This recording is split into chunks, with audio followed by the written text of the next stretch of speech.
KwabaseKorinte besibili isahluko se-11 soqala ufunda evesini lokuqala. Sengathi ningangibekezelela ebuwuleni obuyingcosana. Yebo, ngibekezeleleni ngokuba ngiyanishisekela ngokunishisekela kukaNkulunkulu, ngokuba nganendisela endodeni eyodwa ukuba nginiyise kuKristu niyintombi emhlophe.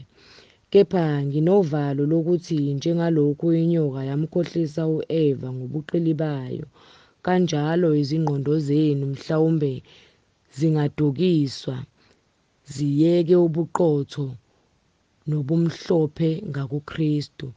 Ngokuba uma kufika umuntu eshumayela omunye uJesu esingamshumayelanga, noma namukela omunye umoya eningamamukelanga, noma elinye ivangeli eningalamukelanga, nikubekezelela kakhulu, ngokuba ngithi angisilele ngalutho kubapostoli abaqhamileyo kakhulu, noma ngiyibhimbi lokukhuluma, nokho angisilo ngokwazi.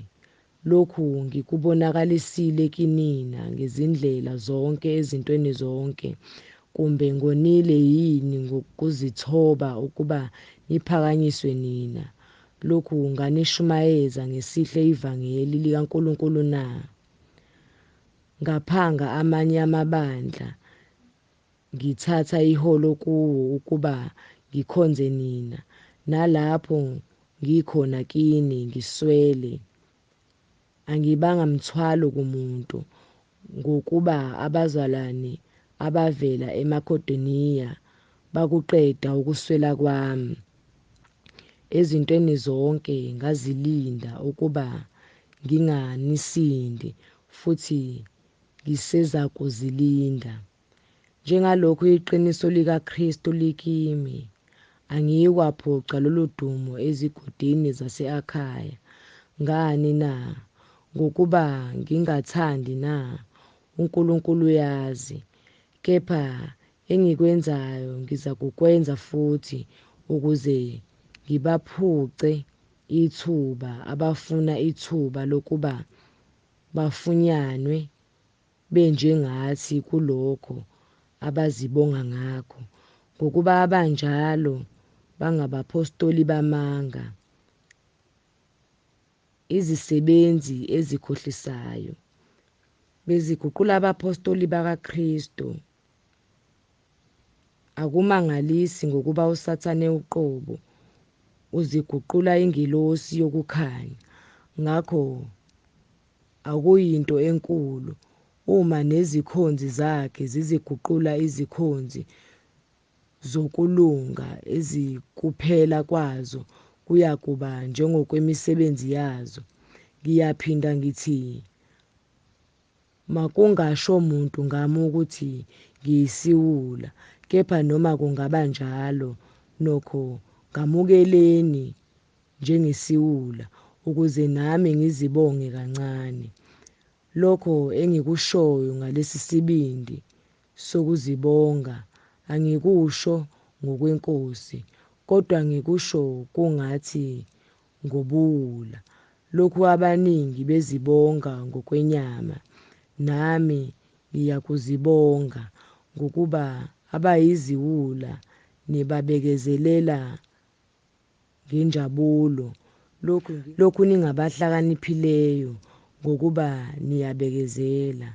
Uma umuntu enenza izigqila, uma enidla, uma enibamba, uma ezikhukhumeza, uma enishaya ebusweni, ngisho ngamahloni ukuthi kade sibuthakathaka. Kepha kulokho umuntu anesibindi ngakho, ngikhuluma ngobuwula, nami nginesibindi ngakho. BangamaHebheru na? Nami. Bangaba-Israyeli na? Nami. Bayinzalo ka-Abrahama na? Nami. Bayizikhonzi zikaKristu na? Ngikhuluma okohlanya, ngiyiso kakhulu kunabo, ekukhandlekeni kakhulu kunabo, nasekuboshweni kaningi kunabo, nasekushayweni okukhulu impela, nasezingozini zokufa ngesikhathi eziningi. KubaJuda ngathola kahlanu imivimbo, kushiwa munye emashumini amane. Ngashaywa kathathu ngezinduku, ngakhandwa kanye ngamatshe, kathathu ngalinyalelwa umkhumbi, ngaba semanzini olwandle ubusuku bunye nemini. Ngangisekuhambeni kaningi nasezingozini zemifula, nasezingozini zabaphangi, nasezingozini kwabakithi, nasezingozini kwabezizwe, nasezingozini emzini, nasezingozini ehlane, nasezingozini elwandle, nasezingozini kubazalwane bamanga, ngokukhandleka nangokukhathazeka, kaningi ngokuqwasha ebusuku, ngokulamba nangokoma, kaningi ngokuzila ukudla, nasemakhazeni nangokuhambaze. Ngaphandle kwezinye izinto kukho okungicindezelayo imihla yonke. Ukukhathalela onke amandla. Ngubani obuthakathaka ngingenabuthakathaka nami na? Ngubani okhubekiswayo kungavuthi kimi na? Uma ngimelwe ukuzibonga, ngiyakuzibonga ngobuthakathaka bami. uNkulunkulu noYise weNkosi uJesu, obongekayo phakade naphakade, uyazi ukuthi angiqambi amanga. EDamaseko induna yenkosi u-Aretha yalinda umuzi wamaDamaseko ukuba ingibambe.